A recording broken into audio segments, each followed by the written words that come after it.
students, good morning all of you. Subject maths. Today we will read fractions part 2. आज हम करेंगे fractions के part 2. Okay students, let's start.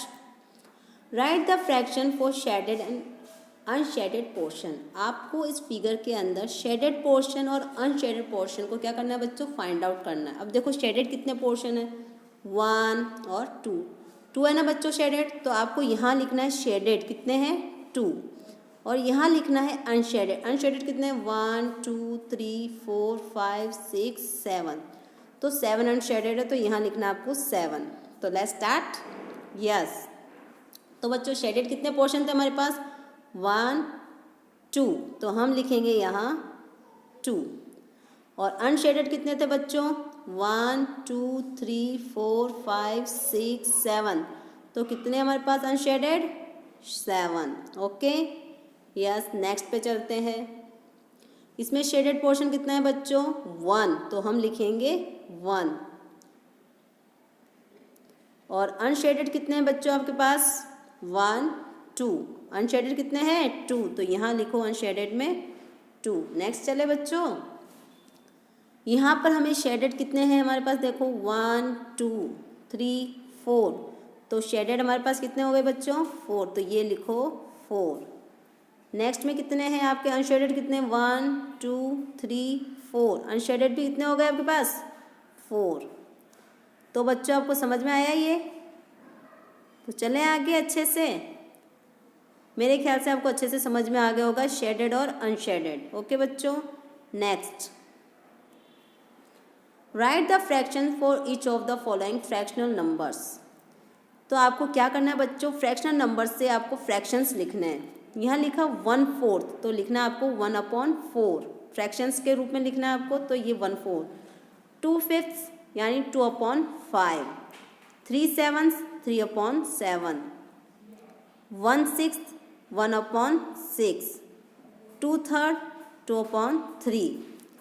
4/5 में लिखना है आपको 4/5, तो ये लिखो 4 और ये लिखा 5. ओके बच्चों, नेक्स्ट करना है आपको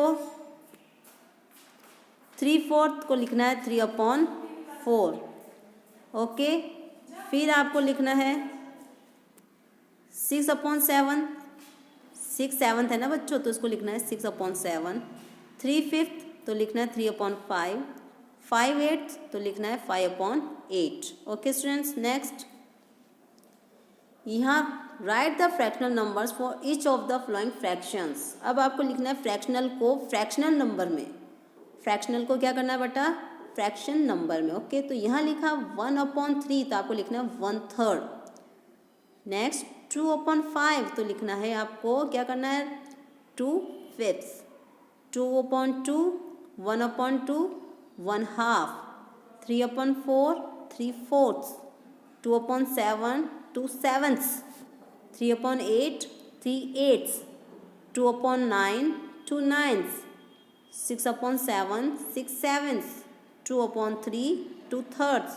4/5 2/5. इस तरह से आपको लिखना है बच्चों. ओके, फ्रैक्शनल को फ्रैक्शंस नंबर में, और यदि अगर फ्रैक्शन नंबर को फ्रैक्शनल में चेंज करना है तो आपको क्या करना है 1/3 लिखा होगा तो फ्रैक्शन क्या हो जाएगा 1/3, और अगर आपको फ्रैक्शन नंबर लिखना है तो 1/3. इस तरह से लिखना है. ओके बच्चों, यस. नेक्स्ट अब हम करेंगे identify the numerator. Identify the numerator and denominator in the following fraction. आपको क्या करना है न्यूमरेटर और डिनोमिनेटर का आपको फाइंड आउट करना है. तो देखो न्यूमरेटर क्या है इसमें 4. क्या है न्यूमरेटर, ये 4. जो सबसे ऊपर होगा वो होगा न्यूमरेटर. सबसे ऊपर होगा जो क्या होगा न्यूमरेटर, और जो नीचे होगा वो होगा क्या डिनोमिनेटर. ओके, तो नीचे क्या 4/7 है हमारे पास, तो 4 तो हो गया न्यूमरेटर और 7 क्या होगा डिनोमिनेटर. तो आप लिखिए यहाँ पर 7. ओके स्टूडेंट्स, उसी तरह से बी में भी करना है आपको. यहाँ लिखा है 2/5, तो सबसे ऊपर वाला होगा न्यूमरेटर और नीचे वाला होगा डिनोमिनेटर. तो 2/5 है तो ऊपर 2 है, तो ये हो गया न्यूमरेटर. तो क्या है हमारे पास 2, और डिनोमिनेटर क्या है हमारे पास 5, तो ये हमने लिख दिया 5. उसी तरह सी में 6/7, तो 6 क्या है न्यूमरेटर और 7 क्या है डिनोमिनेटर। तो लिखिए बच्चों, नोमिनेटर क्या होगा बच्चों 6 और डिनोमिनेटर 7। ओके स्टूडेंट्स, नेक्स्ट है right the fraction for the following. अब आपको वापस क्या करना है, फ्रैक्शन फॉर द फॉलोइंग। अब इसको फ्रैक्शन के रूप में लिखना है। यहाँ डिनोमिनेटर दे रखा है, न्यूमरेटर दे रखा है और फ्रैक्शन के रूप में यूज़ करना है। देखो डिनोमिनेटर 6 और न्यूमरेटर 5। आपको मैंने यहाँ बताया था नोमिनेटर कहाँ होता है, ऊपर होता है, डिनोमिनेटर नीचे। तो देखो नोमिनेटर क्या हमारे पास 5 है और डिनोमिनेटर 6, तो क्या हो जाएगा 5/6। ये देखिए बच्चों 5/6। उसी तरह बी भी करना है आपको। डिनोमिनेटर 4 है, न्यूमरेटर क्या है बच्चों 9। तो न्यूमरेटर क्या लिखेंगे हम 9 को ऊपर लिखेंगे, ये लिख दिया 9। ये लिखो ऐसे 9 अपॉन लगाओ। फिर क्या करना है बच्चों, जस्ट अ मिनट स्टूडेंट्स। तो आपको क्या लिखना है, ये 9, ये थोड़ा स्क्रीन छोटी है बच्चों, थोड़ी सी प्रॉब्लम क्रिएट हो जाती है। ओके, इस तरह से। फिर आपको क्या लिखना है 4 डिनोमिनेटर, ये लिख दिया 4, इस तरह से लिखना है। ओके, फिर आपकी ये देखो सी में डोमिनेटर है 11, क्या है 11 और न्यूमरेटर क्या है 5। तो आपको क्या लिखना है बच्चों 5/11। क्या लिखोगे 5/11, तो ये लिख दीजिए 5, फिर 1 1, क्या लिखोगे 1 1, ये 1 1। ओके, आगे समझ में बच्चों। नेक्स्ट चलें। अब देखिए यहाँ क्या करना है आपको, and circle the unit fractions in the following. अब इसने कहा जो फ्रैक्शंस हैं उसको आप सर्किल कर लीजिए, जो करेक्ट फ्रैक्शंस है। देखिए 1/2 ये फ्रैक्शंस है। अब बताओ कैसे पता चलेगा कि इसमें से करेक्ट फ्रैक्शन कौन से हैं। तो बच्चों हमेशा ध्यान रखो, जो ये 1 है इसने क्या किया, यूनिट फ्रैक्शन चाहिए हमको। यूनिट यानी जो 1 है वो यूनिट है, तो जहाँ जहाँ 1 लिखा है ना बच्चों अपॉन में, वो हो गया यूनिट फ्रैक्शंस। ओके बच्चों, तो फाइंड आउट कर लेंगे। जहाँ पर यूनिट दे रखी है तो समझ लीजिए वो यूनिट फ्रैक्शन है। तो देखो 1/2, ओके ये सर्किल कर लिया हमने। फिर 1/5 ये सर्किल कर लिया हमने। 1/7 सर्किल कर लिया हमने। 1/11। ओके बच्चों, आया समझ में। उसी तरह से 1/15 ये सर्किल कर लिया हमने। 1/3 सर्किल कर लिया। 1/17 सर्किल कर लिया। उसी तरह बी में भी ये यूनिट 1 दे रखी है, देखो 1 1 1 1 1 वाले को आपको क्या करना है बच्चों, सर्किल करना है। तो 1/6, 1/10, 1/9, 1/12, 1/13, 1/31, 1/50। तो ये क्या था बच्चों, यूनिट फ्रैक्शंस। ओके, नेक्स्ट देखिए, and circle the proper fractions in the following. अब इसने कहा प्रॉपर फ्रैक्शन चाहिए, बिल्कुल प्रॉपर। जैसे कि हम अभी ड्राइंग बना फिगर्स देख रहे थे, ड्राइंग के अंदर ड्राइंग फिगर देख रहे थे ना बच्चों, कितने में से कितने शेडेड है कितने अनशेडेड है आपने देखा था। उसके अकॉर्डिंग आप इसको सर्च कर सकते हो। जैसे कि देखो 5/3 लिखा है बच्चों। आप बताओ 3 में से क्या 5 को शेड कर सकते हो बच्चों। जैसे कि यहाँ देखो मैं एक ड्रॉ बना के बताती हूँ। ये जैसे मान लीजिए क्या है, ये स्क्वायर है। ओके, क्या है स्क्वायर है। ओके, अब इसमें मैं कह देती हूँ आपको, ये वाला ले लेते हैं हम 6/4, ठीक है ना। 1 2 3 4 ब्लॉक्स हो गए ना बच्चों। अब 4 में से 6 को शेडेड करना है हमको। क्या करना है, शेडेड करना है। अब मुझे बताओ बच्चों, इसमें से शेडेड कर सकते हो 4 में से 6? नहीं कर सकते। क्यों? क्योंकि इसमें कॉलम कितने हैं बच्चों, 1 2 3 4 है।